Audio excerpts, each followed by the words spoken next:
welcome back to another episode of Out of the Blank podcast. Technical problems in the beginning, but we're here, and that's because Zoom likes to update, because Zoom wants to reset everybody's settings, which is always fun. But I'm here with Mr. David Black, who's written a few books about the counterculture, LSD, and some other episodes we've discussed these in depth. I recommend go checking them out if you haven't seen those already. And this time we're going to be talking about something a little bit special. But Mr. Black, do you mind introducing yourself to everybody out there listening? Okay, my name is David Black. Uh, I'm in London. I've written several books, including a couple on the counterculture in the United States and in Britain. And I got a Substack called Black D.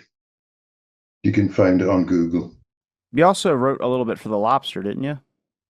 And I've also written articles for magazines like Lobster, which is an investigative magazine.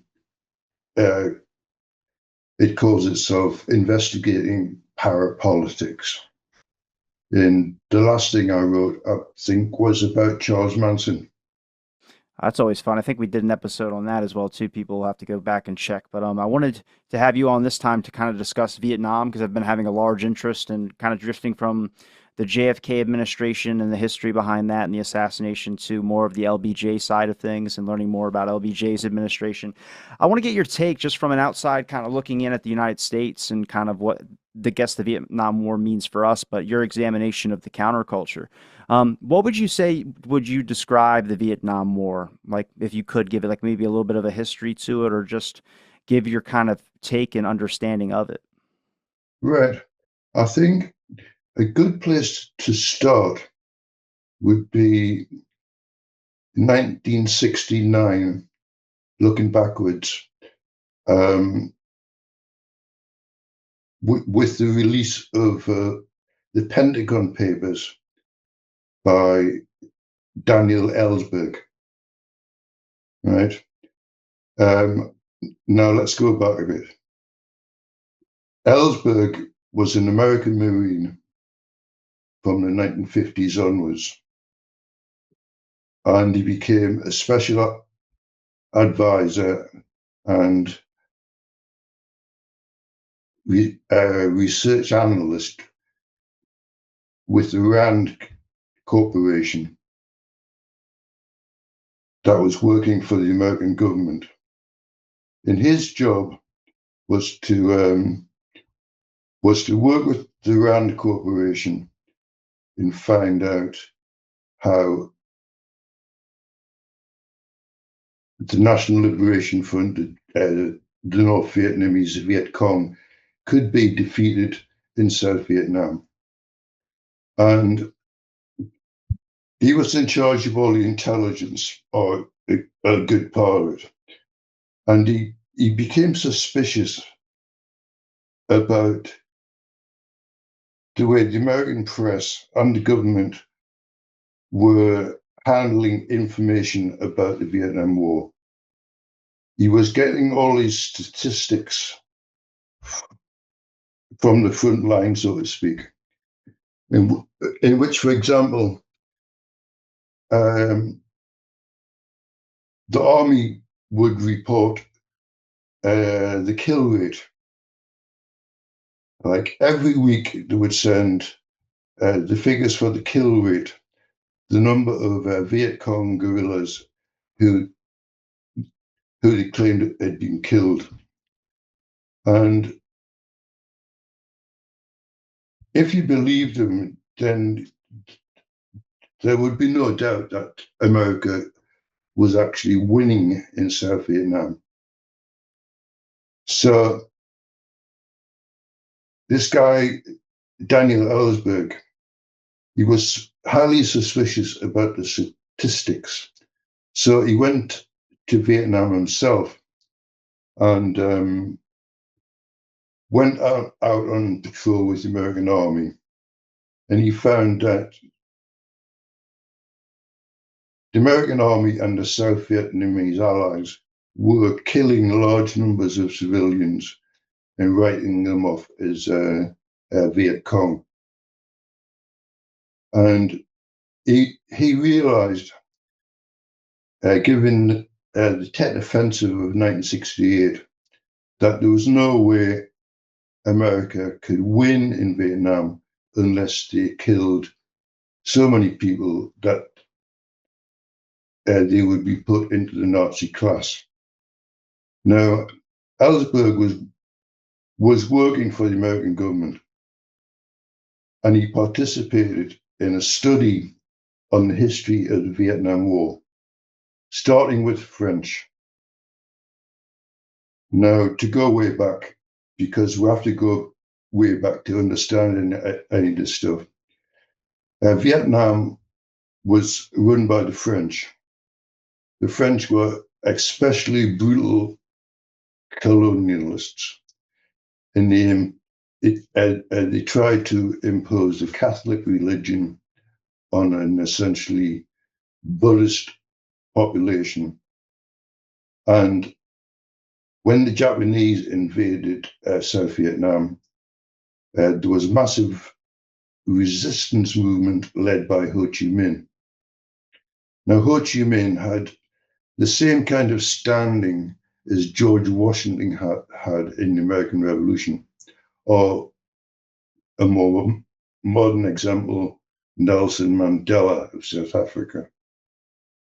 So after the Japanese were defeated, Ho Chi Minh, in what was known as the Viet Minh organization, demanded independence for the whole of Vietnam.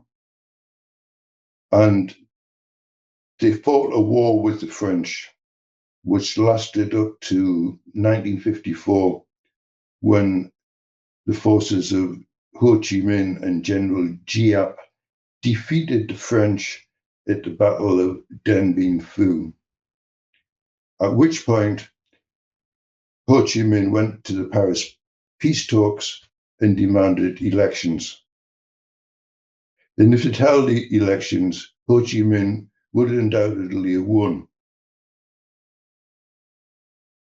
But then the French handed over responsibility to the Americans. And the Americans held in place a government in the South which was very unpopular, brutal, corrupt, and was composed of largely Catholic officers who had either collaborated with the French or collaborated with the Japanese. So, as a result, the whole of, more or less the whole of the South Vietnamese countryside was under the rule of the National Liberation Front, and it was obvious that the American government under Lyndon Barnes Johnson could not get the South Vietnamese people to accept the regime of Marshal Thieu. But they were incapable of stopping the war because it invested so much manpower, like half 500,000 troops, which had totally failed to defeat the Viet Cong. And when the Tet Offensive took place in January 1968, Tet Offensive consisted in uprisings in all of the urban areas of South Vietnam, and as a result, the American army and the South Vietnamese allies had to withdraw from the countryside to defend the towns, which meant that the American army totally lost control of the countryside, and what they called search and destroy missions, which they'd been carrying out in a very brutal fashion in South Vietnam, became search and evade. So Ellsberg had this secret 7,000-page report in his safe, which revealed that for the last 20 years, from the early 50s to the end of the 60s, the American government had consistently lied to the American public about the war. And Ellsberg then went to the Liberal Democratic senators and said, I've got all this information, it's going to end the war. And they said, oh no, we don't want anything to do with this. It's classified information. So Ellsberg, having secretly photocopied the entire 7,000 sheet report, then went to the press, and eventually he persuaded the Washington Post to release the Pentagon Papers, and then it became clear to the whole of American society that America had been fighting a highly destructive and immoral war for 20 years that couldn't be won. In that, basically, that exposure was a victory for the anti-Vietnam War movement, and led, after a few more years of very brutal warfare, Nixon dropping bombs all over the place, it eventually ended in the defeat of Marshal Chew's regime in the South and the unification of Vietnam. So that's like a potted history right there. That's pretty good. Can I ask who you think was responsible for Vietnam, like the most, like when it comes to thinking about Vietnam or the war? Who do you think was responsible? Like first person that comes to your mind? Well, it really goes back to the start of the Cold War. Um, don't forget that Ho Chi Minh fought alongside the Americans to get rid of the Japanese. So Ho Chi Minh thought the Americans were on his side, but in fact they weren't on his side. They said, no, we have to restore the French Empire in South Vietnam in order to protect it from so-called communism. Because the received wisdom of the Cold War was that national liberation movements around the world uh, could be very easily controlled by the communists. So you would support anyone who was anti-communist. And this policy started under President Truman in the late 40s. It continued with Eisenhower in the 50s. It continued with Kennedy, although there's some discussion about that. There is some argument that Kennedy wanted to withdraw, wanted to disengage. Well, we know what happened to Kennedy, and then Lyndon Johnson came in, and then Nixon came in.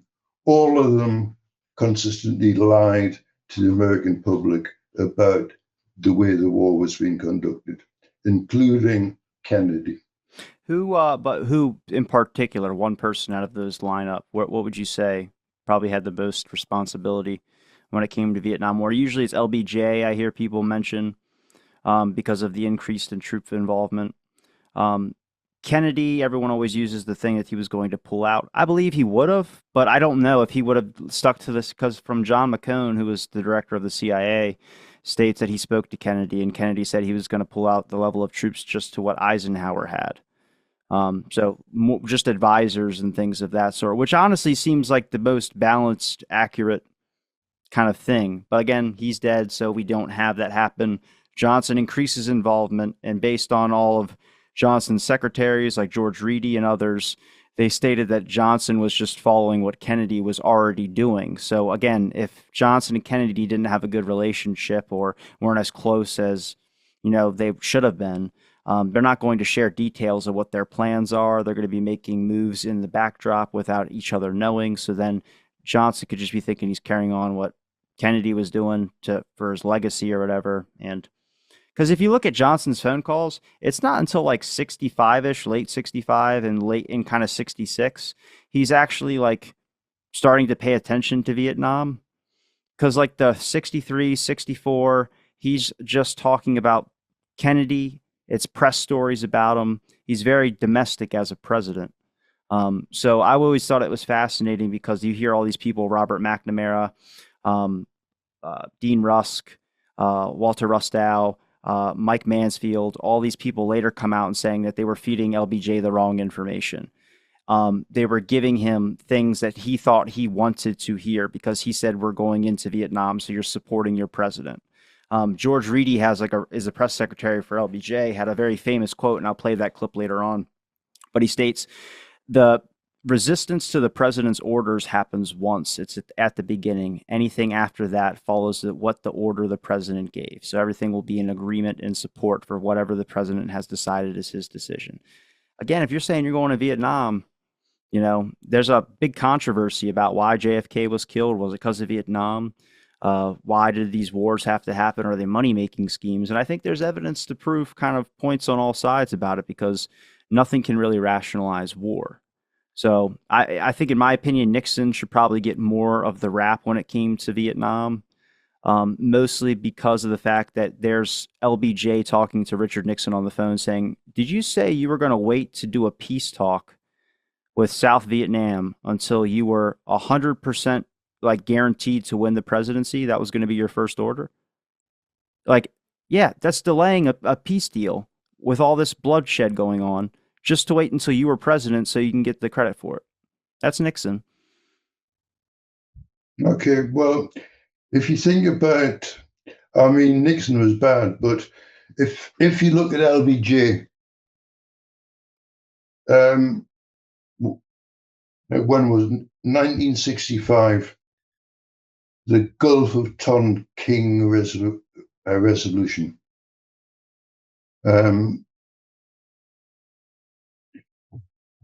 There were fake reports that the North Vietnamese Navy had attacked American ships in the Gulf of Tonkin.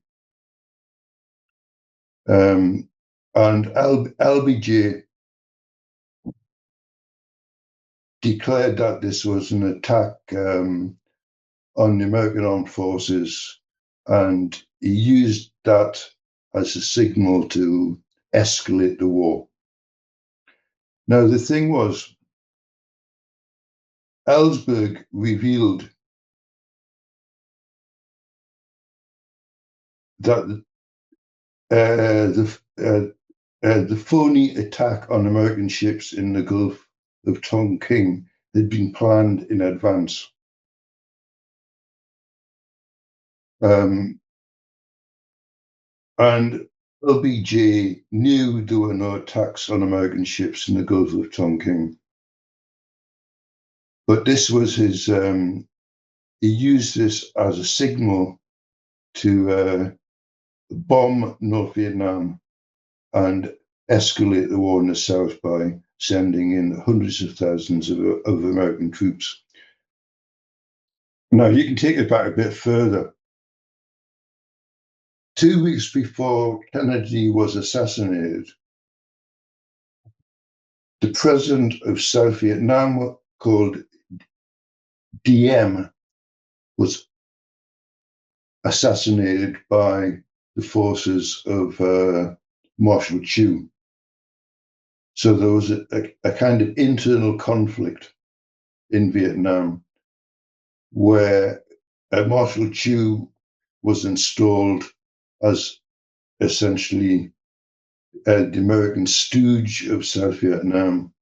And it was also in the Ellsberg report that the CIA had arranged for Diem's assassination. Now, how much Kennedy knew about this, I don't know. But certainly once Kennedy was out of the way,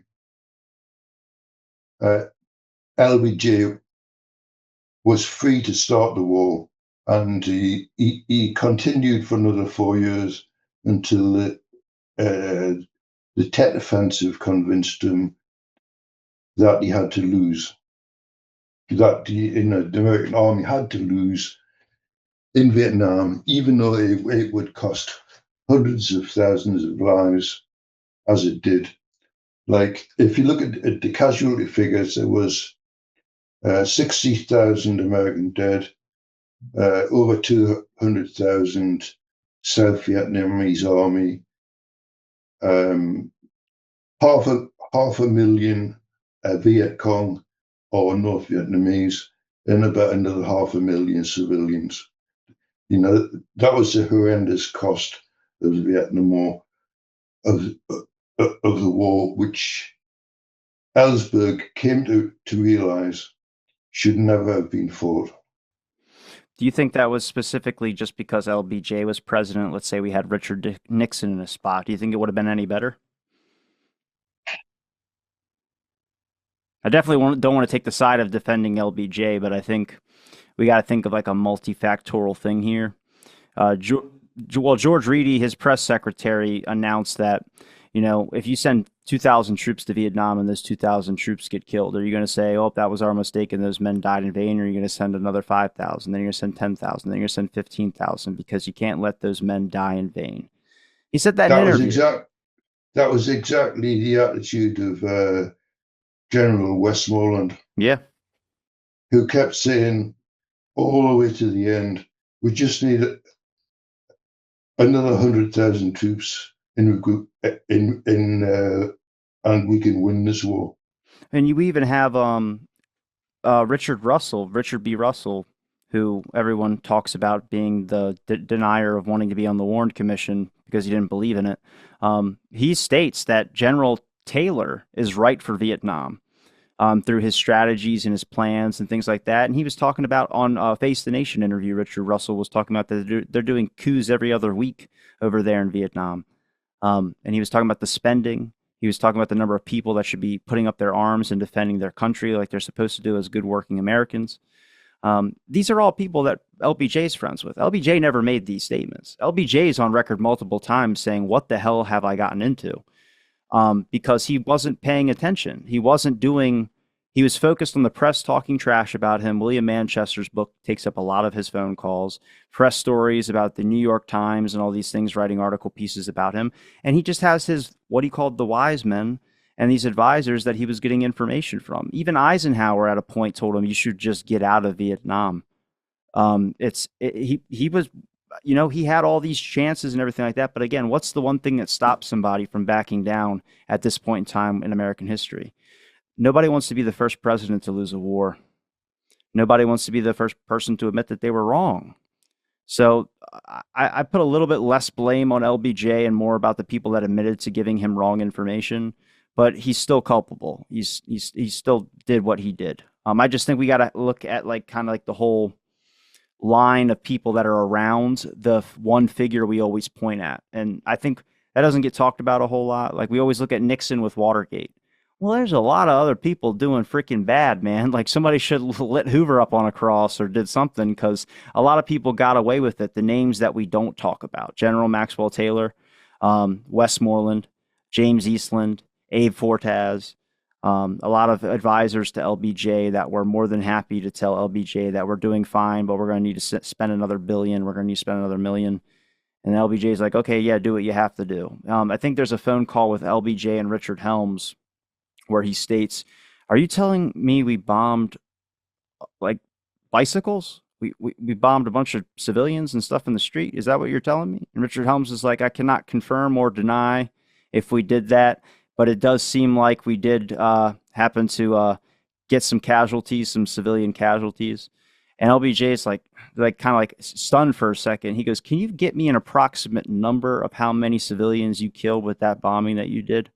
And you can tell, like, that's not a guy that's like, yeah, fuck them and drop bombs on them. That's a little bit more of like, hey, I'm giving you guys kind of free range because you guys said you could handle this. And now that I'm starting to kind of look into it a little bit, and the press is writing these stories about it, because LBJ didn't want to get lit up by the press. So if the press is reporting these stories, which sadly didn't happen until way later, the media finally picked up the whole Vietnam thing, because a lot of people didn't care about Vietnam in the beginning. It was a lot of people, it was far away from them, disconnected from them. They couldn't see it, so they didn't have to interact with it and never have to deal with anything. They just listened to what they were being fed. The media reported that the government was always doing good and we're doing great in Vietnam and we're winning and all these wonderful things. And it wasn't until the Pentagon Papers and other things and press started kind of flipping the script and showing, hey, no, we're losing and a lot of people are dying and we're not going to ever win this thing. And that's when it became a counterculture mixture that kind of took down the Vietnam War, in particular with Nixon, because he was so OCD about not being a president that lost the war, but at the same time wanting to control the home front, which at this point was just ridiculous to even think he could do. Yeah, I'm reminded the British World War II general, Montgomery, Yep. very famous. He was still alive at the end of the 60s.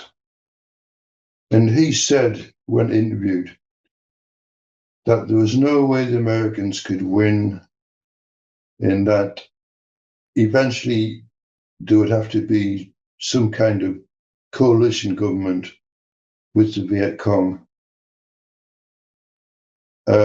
So, the military experts, they knew, but the American military experts kept their findings secret. Very few people were in on the secret. That, vast numbers of innocent civilians were being killed. Incredible environmental damage, defoliation, Agent Orange, all that kind of stuff.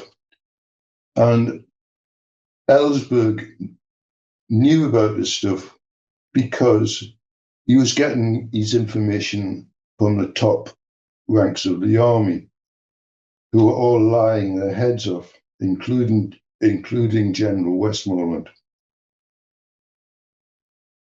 And when Nixon came to power, in a sense, he continued LBJ's policy, because like LBJ, he thought, we've invested all this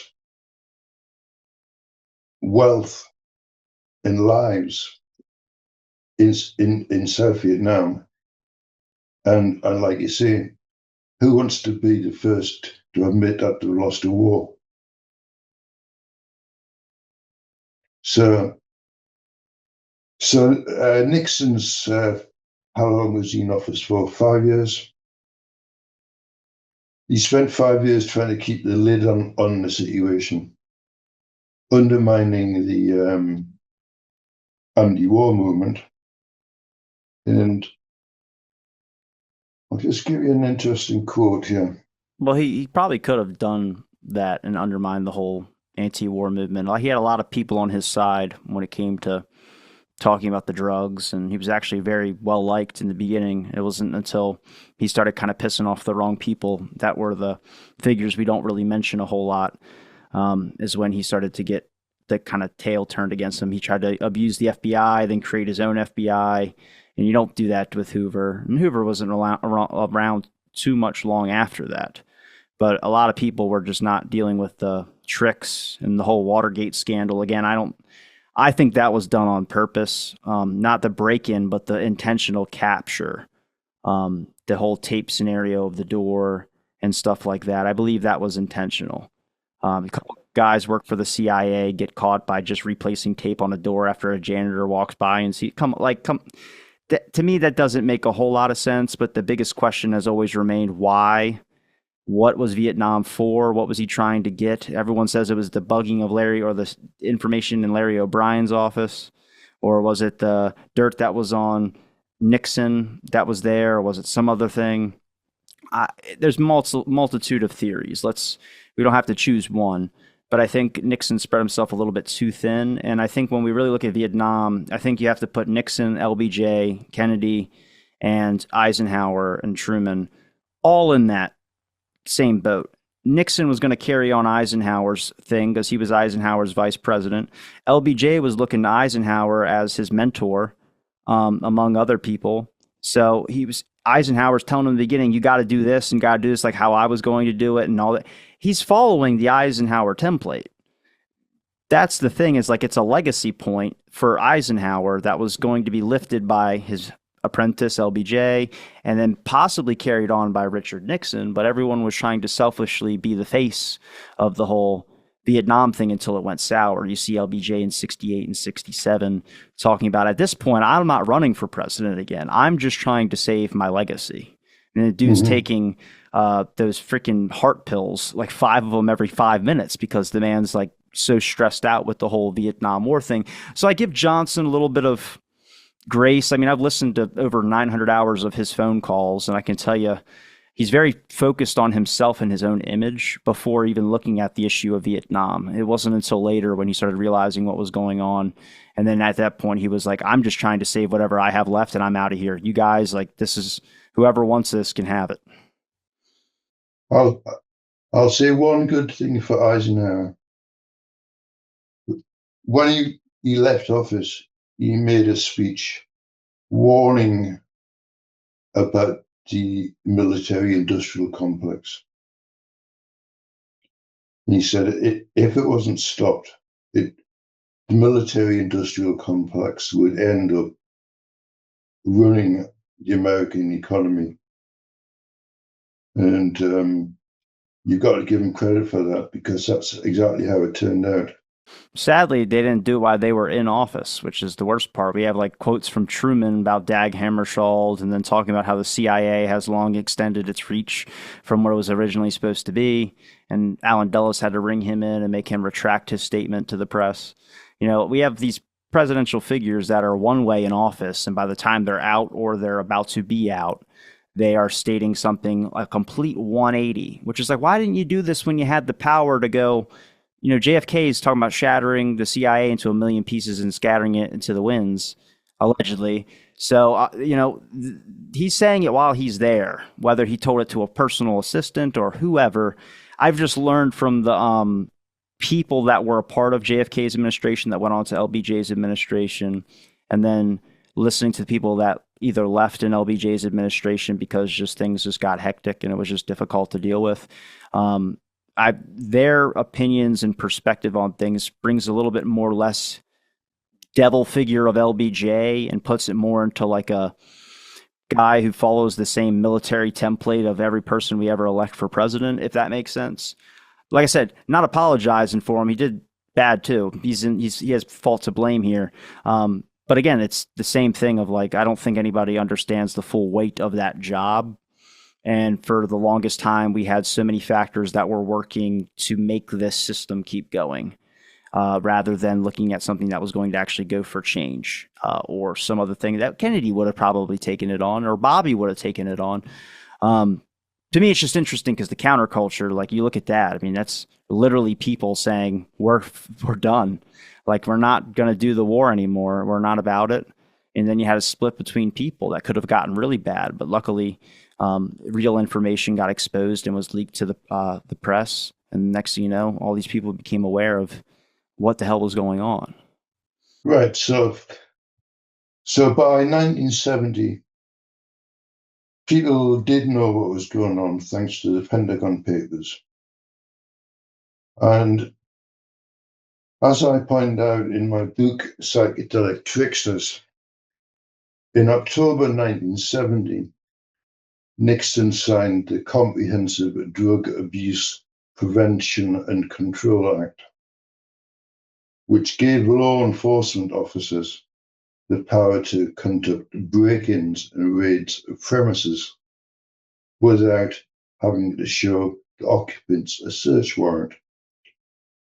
In the new political climate, in which leftist radicalism was seen by the establishment as a significant threat, State agencies made as much of the new anti-drug laws as they could. Journalist Dan Baum recalls a conversation he had with the mastermind of Richard Nixon's team of burglars, John Ehrlichman, who had been imprisoned for his role. He was imprisoned in 1975 for his role in the Watergate burglary. And Ehrlichman said, "You want to know what this was really about?" He asked with the bluntness of a man who, after public disgrace and a stretch in a federal prison, had little left to protect. Quote, the Nixon campaign in 1968 and the Nixon White House after that had two enemies, the anti-war left and black people. You understand what I'm saying? We knew we couldn't make it illegal to be either against the war or black, but by getting the public to associate the hippies with marijuana and the blacks with heroin, and then criminalizing both of them heavily, we could disrupt those communities. We could arrest their leaders, raid their homes, break up their meetings, and vilify them night after night on even news.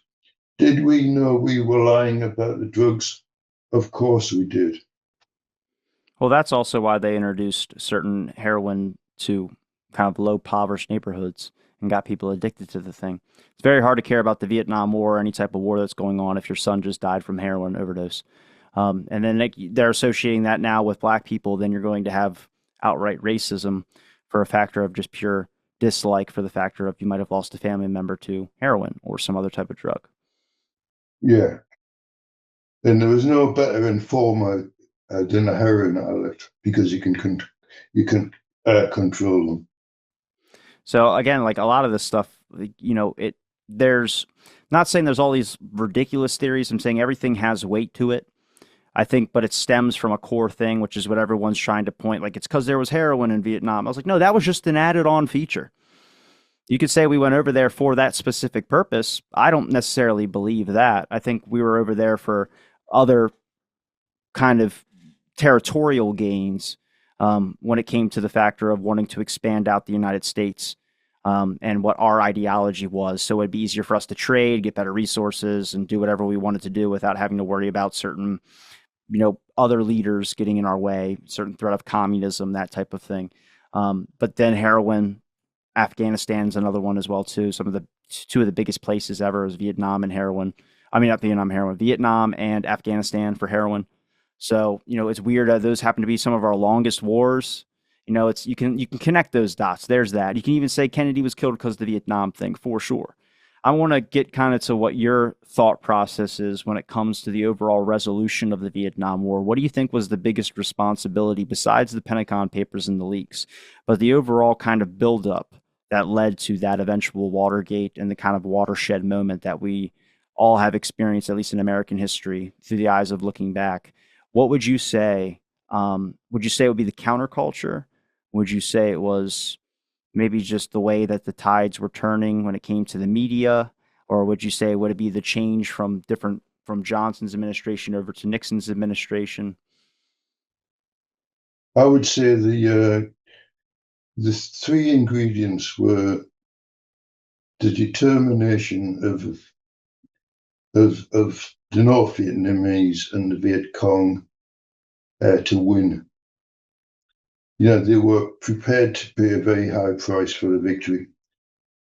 Don't forget that George Washington had to accept a lot of casualties to beat the British. Now, the thing was, after the Tet Offensive in '68, the American army tended to be withdrawn to the urban areas, and they spent a lot of their time in the barracks, and that's when the heroin came in. It's reckoned that up in some regiments over 20 to 30% were addicted to heroin. So American troop morale had collapsed. And the whole thing was corrupt. You know, if you wanted a good career in the military, you would do a stint in Vietnam, and a lot of them did. But they didn't do a stint on the front line. They left that to the lower orders, the black people, the working class whites. They were the ones who were sent out into the jungles to be shot at. And the other factor for ending the war was, of course, because the whole thing had been exposed by the Pentagon Papers, the anti-war movement was going to insist on the war ending, which forced Nixon into a reapproachment with Mao Zedong. He thought that Mao Zedong could exercise some influence on the Viet Cong, little realizing that the North Vietnamese had decided to win that war, and there was nothing Nixon could do about it. And with the anti-war movement in the States demanding an end to the whole debacle, it was inevitable that the war would end. It would be a black mark on American history. Do you mind if I play you a couple clips and you can give me your opinion and take on each one? Go ahead. Okay.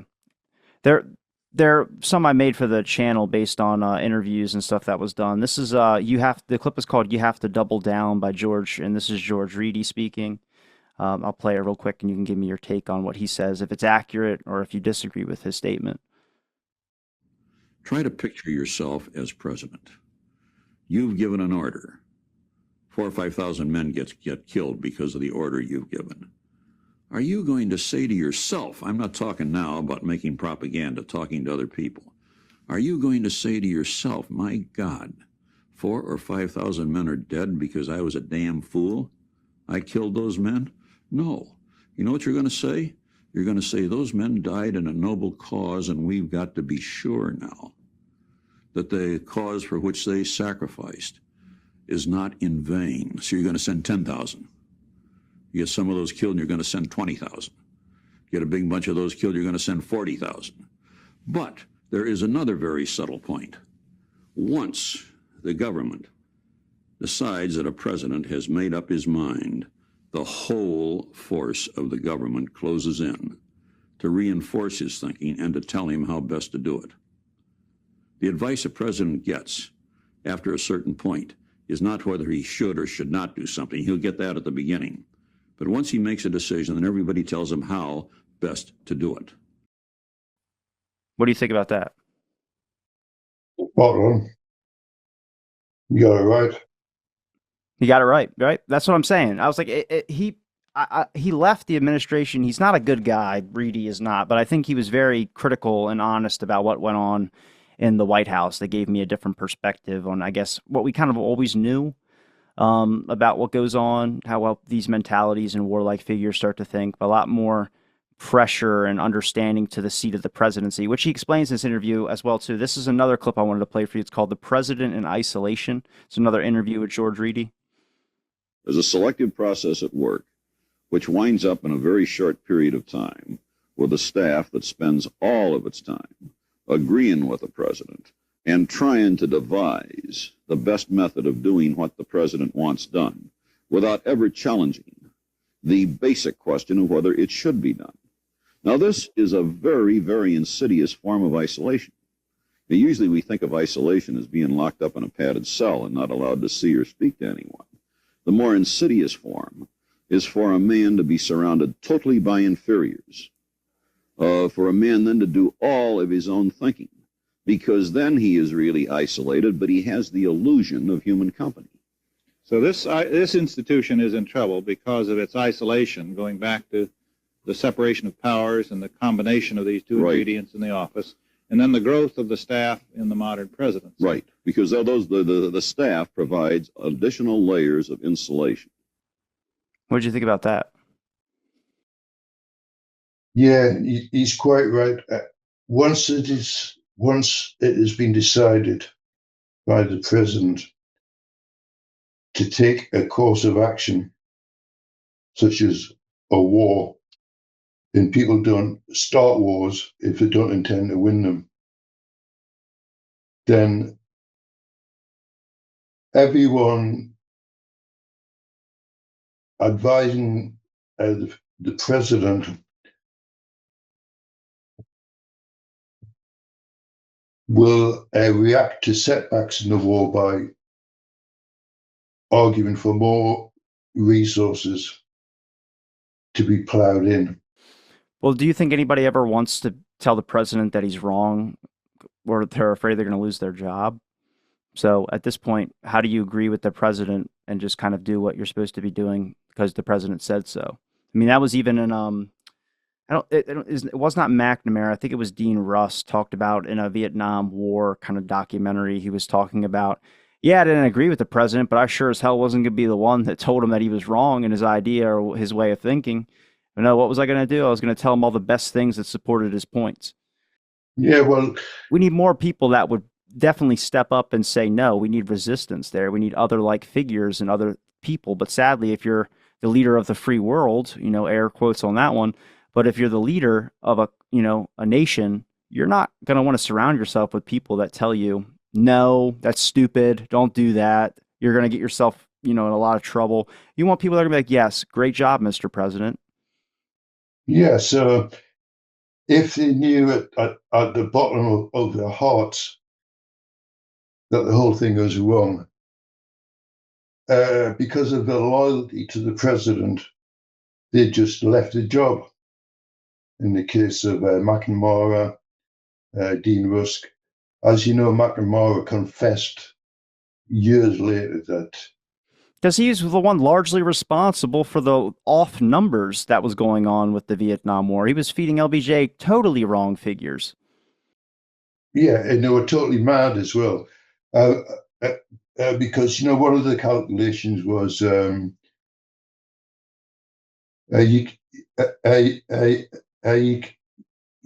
you can kill large numbers of the enemy, but if you're dealing with a very large population, and you've got young people growing up all the time to replace the people who are killed, then run it through the computer. How many people have you got to kill to prevent? How many people do you have to kill to prevent the natural rhythm of reproduction replacing them?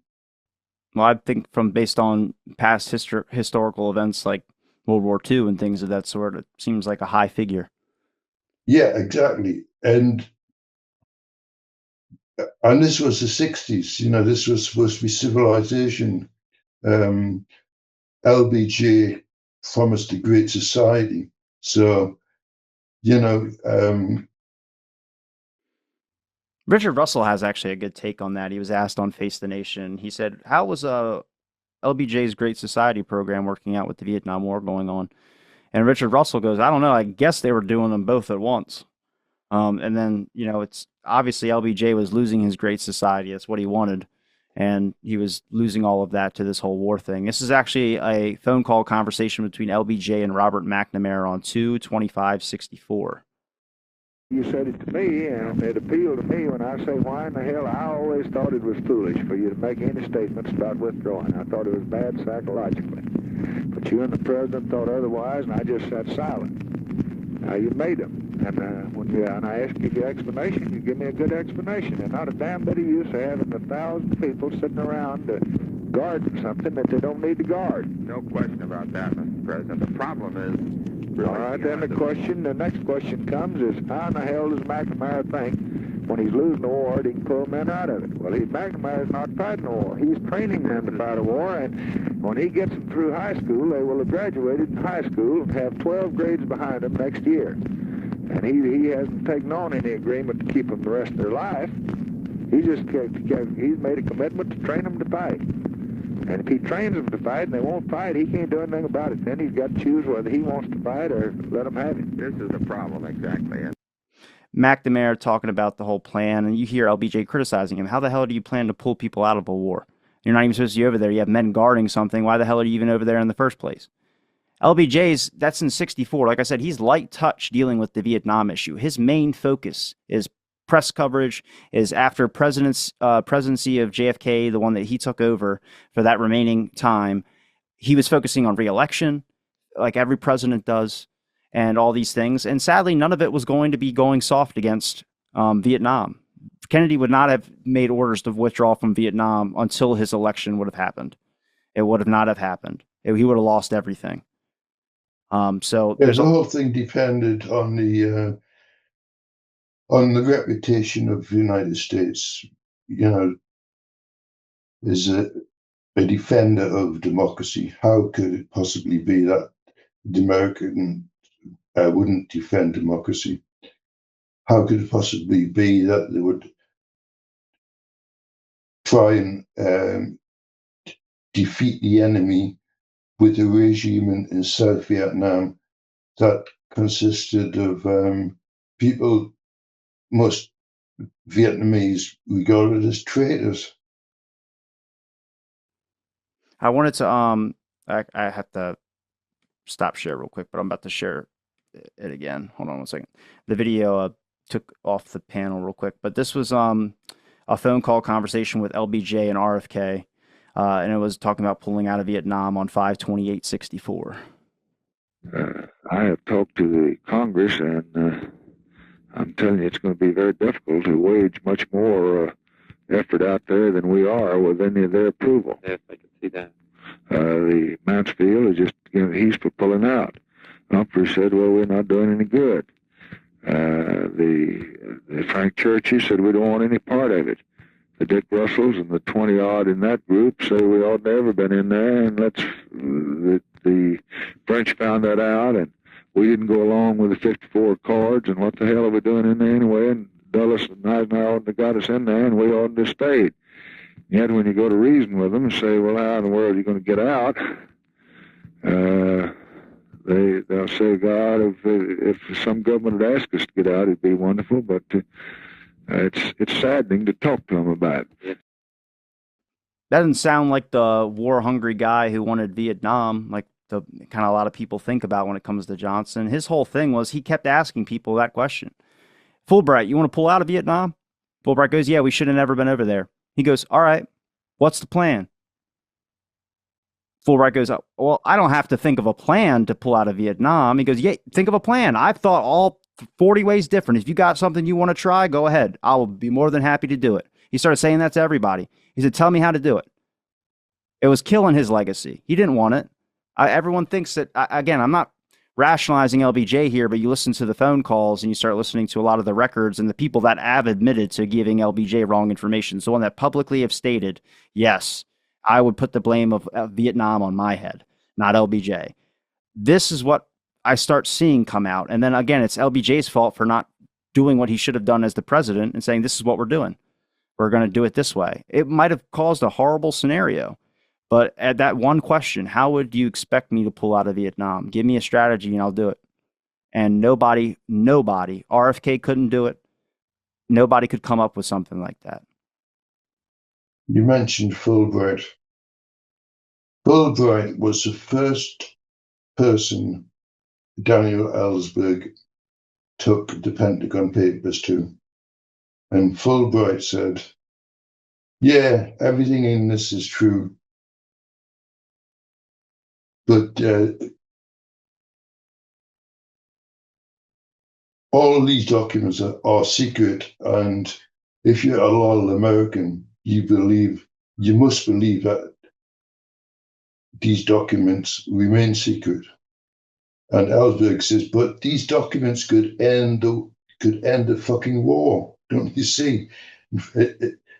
Fulbright couldn't see. He was prepared to carry on. He hadn't got a clue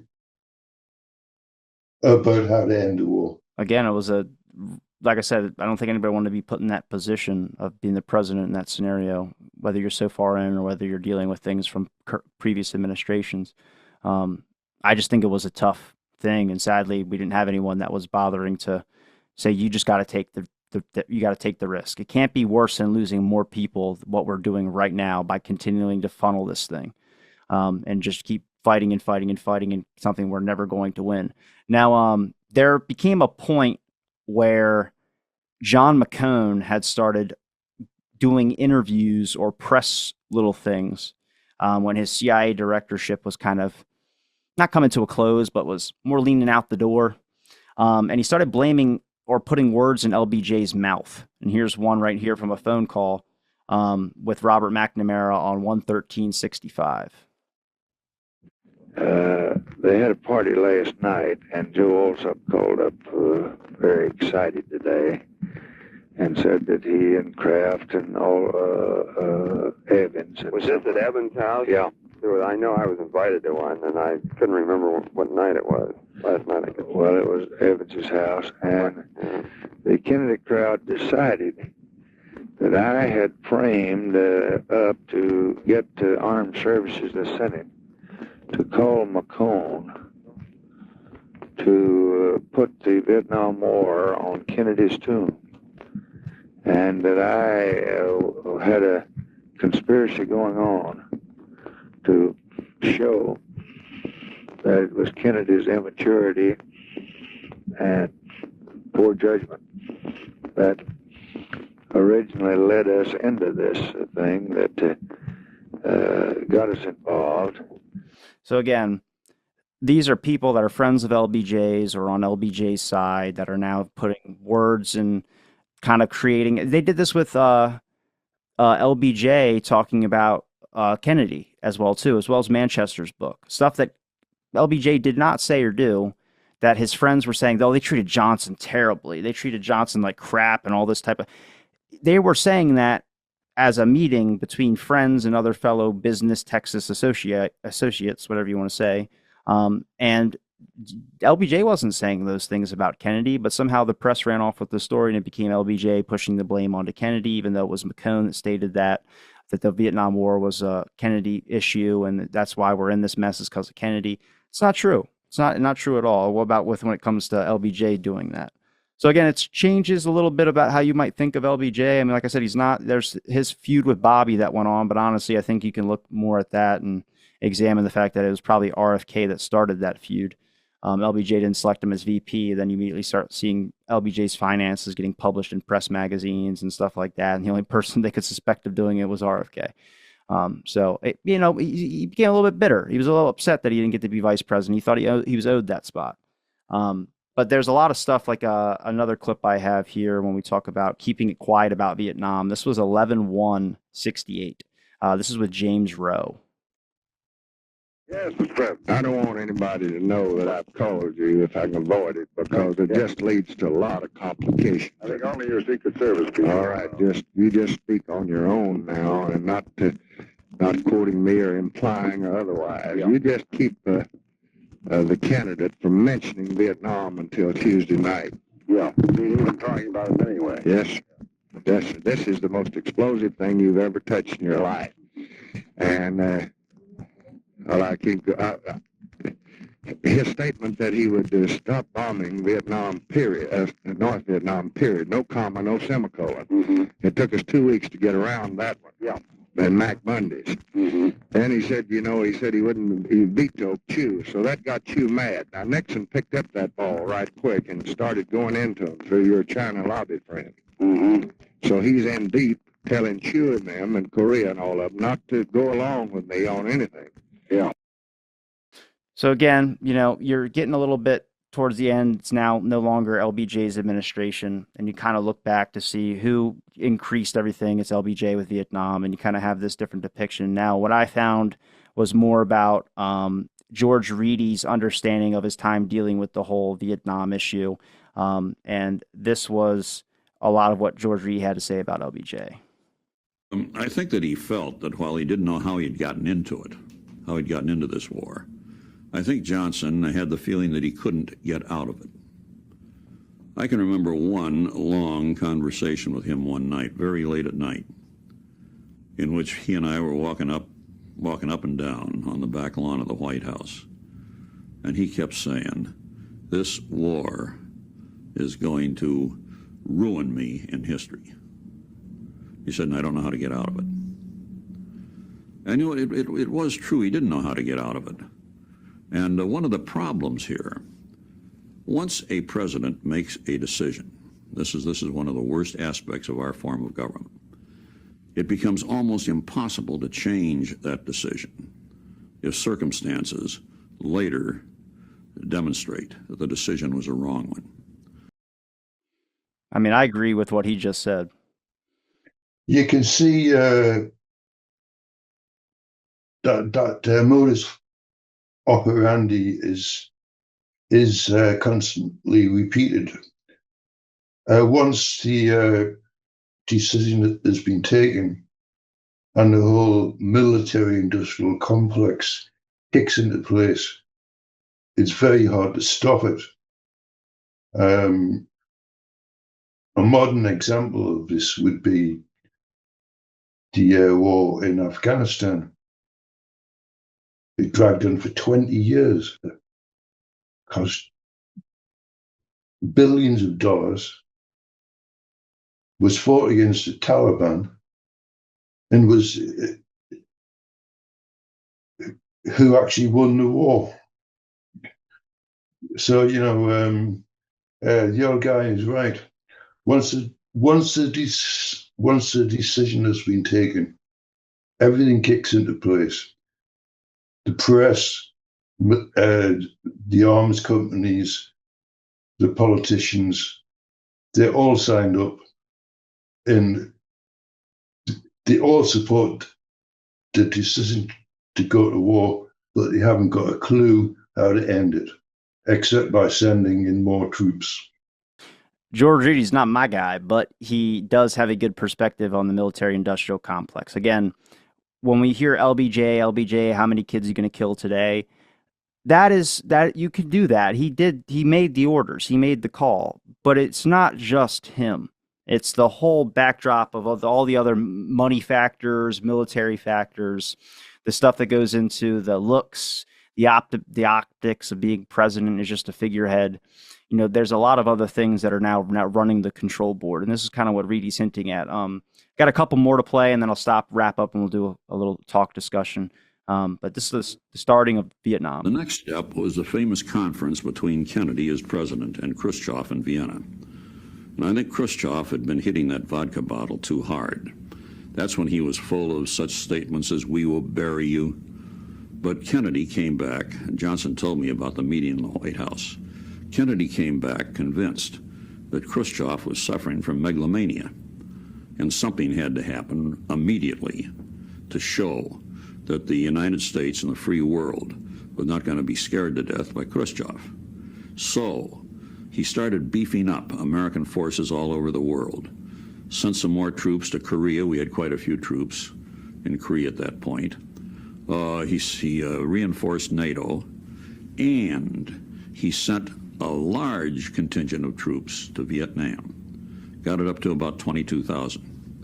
Now, when you get 22,000 men, you know, size makes a difference. If you just have 5,000 there, which is what we had before this incident, they will stay back in the camps, and they will train other soldiers in how to fight and things of that nature. But when you get up to around 20, 21, 22, then you got to do something with them. You can't just leave them idle in the barracks or something like that. God knows what'll happen. And then I got this one about waiting for war in Vietnam. Now, when you get 22,000 men, you know, size makes a difference. It's just a repeat of the last ending part. If you just have 5,000 there, which is what we had before this incident, they will stay back in the camps, and they will train other soldiers and how to fight and things of that nature. But when you get up to around 20, 21, 22, then you got to do something with them. You can't just leave them idle in the barracks or something like that. God knows what will happen. So you start sending them out on observation measures. They observe how the troops are fighting. Then what happens, the next step is somebody gets hurt. Some American soldier gets hurt. The next thing you send some soldiers there. And you have a commander. There's an old rule of warfare. The more men you've got, you're going to lose. And every commander wanted all of the men that he could possibly get, because he knew he wouldn't lose so many if he had more to put in the fighting. Yeah. As he says, 5,000 troops are advisors. 22,000 troops is an army. And the 20,000 troops are training friendly forces, i.e. The South Vietnamese army, who are then thrown into the war and have to be protected. Otherwise, the war will be lost. So, like he says, you send in more. That doesn't work, you send in more. And eventually, you've got like a million troops in Vietnam, and they still can't win because, as he says, the more troops you have, the larger you are as a target. You can't win. I put this one is, did they lie to Johnson about Vietnam? What's the best way of getting rid of him? Tell him what he wants to hear. What does he want to hear? He wants to hear what's going to make Saigon happy. What's going to make Saigon happy? What makes the Pentagon happy? What's going to make the Pentagon happy? What makes the Situation Room in the White House happy? What makes the Situation Room in the White House happy? What makes the president happy? And what the president was actually getting was radar echoes of what he had sent out himself. Now, nobody was lying in the process except the villagers. You can't blame them. Harakiri is not popular in Vietnam, I can assure you.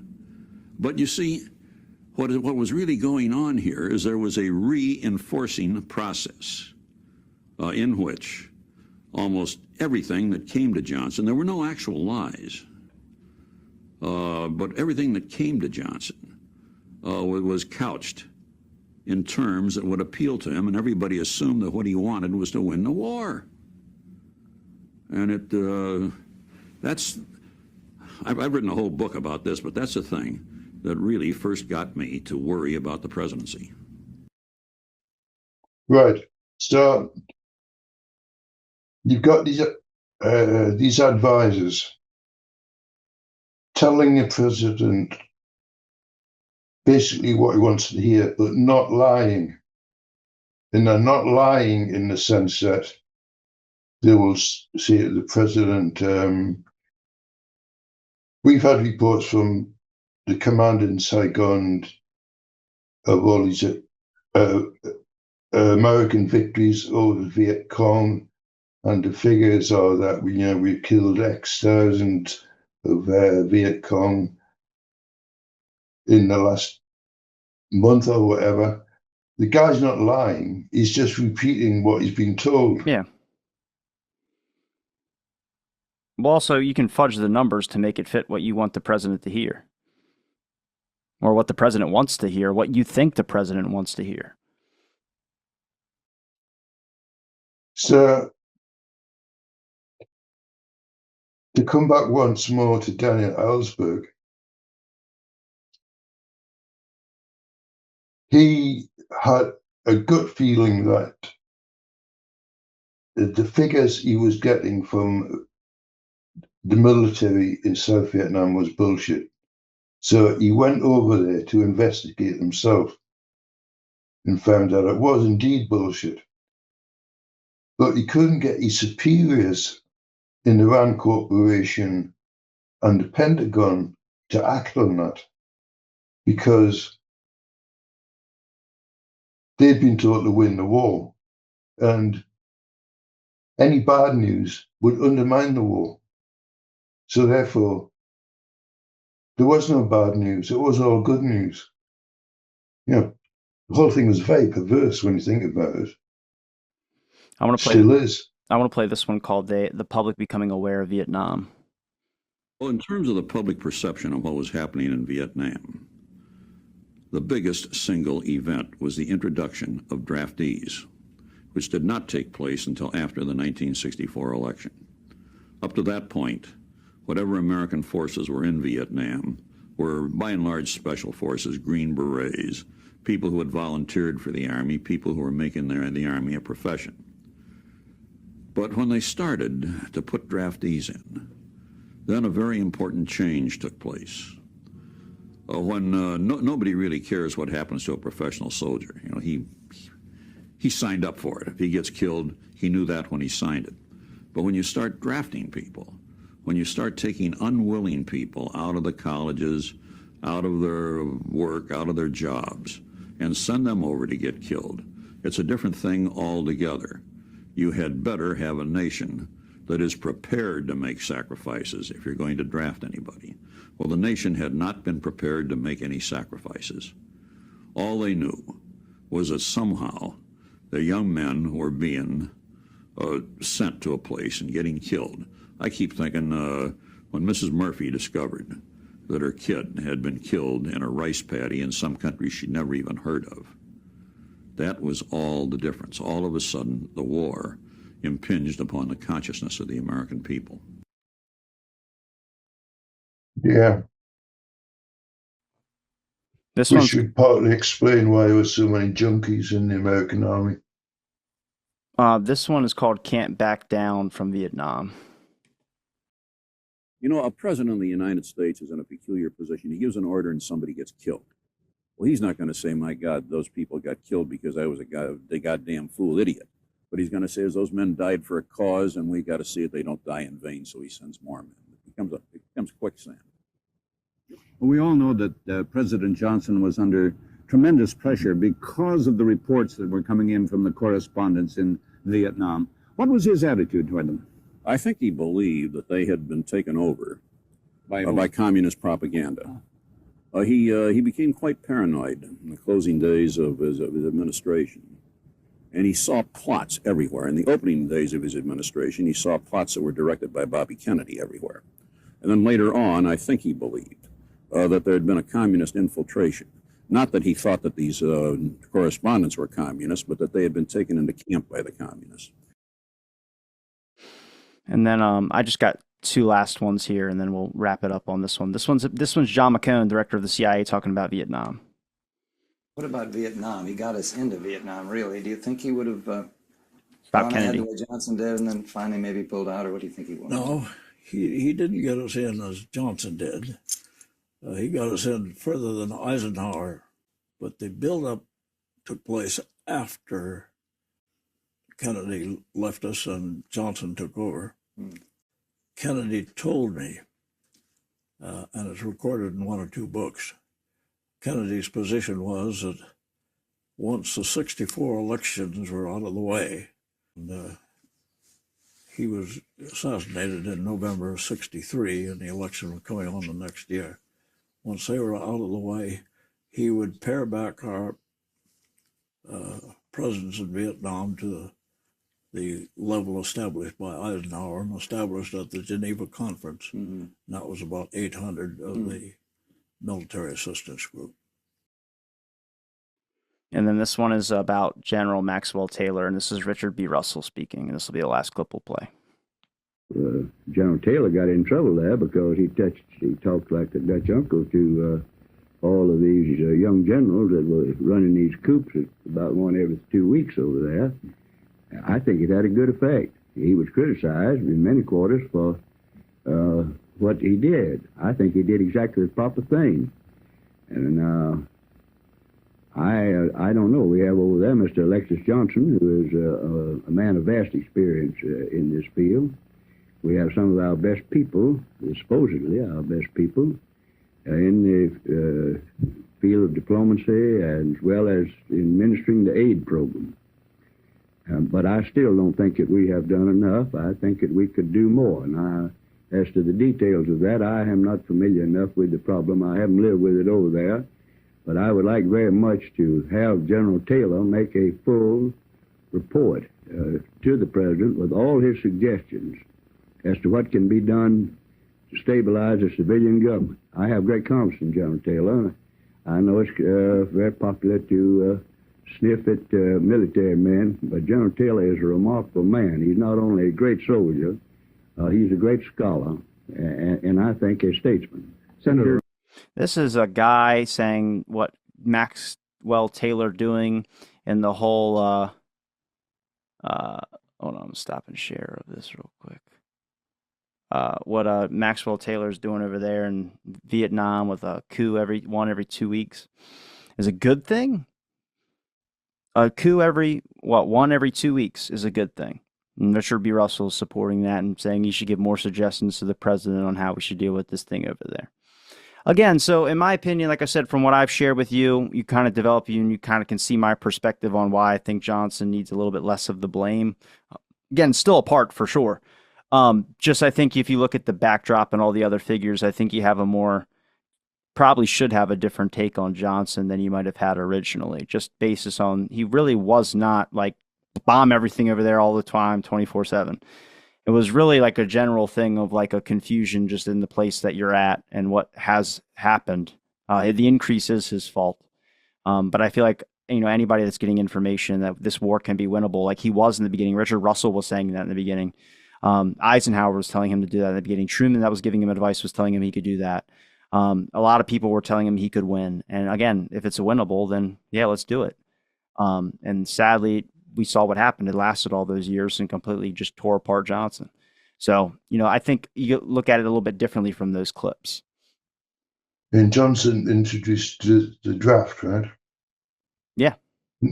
No, Johnson didn't introduce the draft. Johnson, actually, no, the draft was sponsored by Senator Henry Wilson, signed by President Franklin D. Roosevelt in 1940. Oh, right, yeah. So it wasn't Johnson at all. Right, okay, yeah. I stand corrected. You know American better than I draft history better than I do. Well, I just Googled it. With the age of the internet now, we can do those things. Yeah. And one final question. I'm not sure I want to raise it at this point, but it's been suggested that LBJ wasn't totally innocent as regard to the Kennedy assassination. I don't think he was responsible for the assassination, but he was 100% to blame for the cover-up. That is fact. Yes. That him and many other people, all the people, everyone says Kennedy was so loved and liked. No, he was not. He was not by Hoover, not by John Connally, not by LBJ, not by other people, Allen Dulles, and many other figures of military presence that were in that administration or that were evolved around him that literally continued their lives as if nothing had happened when Kennedy died. That is the problem. The cover-up is 100% Johnson's fault. I don't think he was behind the assassination, and there is no evidence to support that he was. Why would he? Everyone brings up the fact that he was trying to get John Connally out of Kennedy's car. That's not what it was at all. Yarborough didn't want to ride with Johnson and was refusing to ride with John Connally. So there was a fight between Yarborough and Johnson, or not Yarborough and Johnson, Yarborough and John Connally. First of all, if LBJ wanted to get John Connally, his best friend, out of the car in case shots were going to be fired at JFK, he wouldn't have left his best friend's wife in the car. Why would he not take Nellie also? You got to think about that. And also, Johnson was more concerned if any shots were fired at him. Why would he be in the motorcade in case a sniper misses?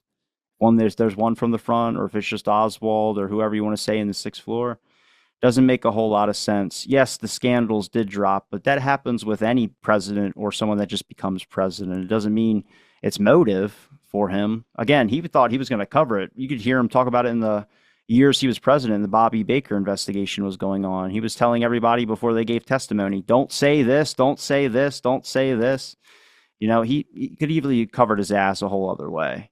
I just don't see him being responsible for it. Everyone else can have their own opinion and take on it, but I definitely think it was 100% proven that he's part of the cover up. I mean, you're denying and you're stopping certain investigations and trying to stop this thing from spreading into some global panic. Whether you think you're doing the right thing, you are doing the wrong thing because you are hindering a more thorough investigation. He also was refusing to design the Warren Commission, which everyone says he created the Warren Commission to hide it. That's not true.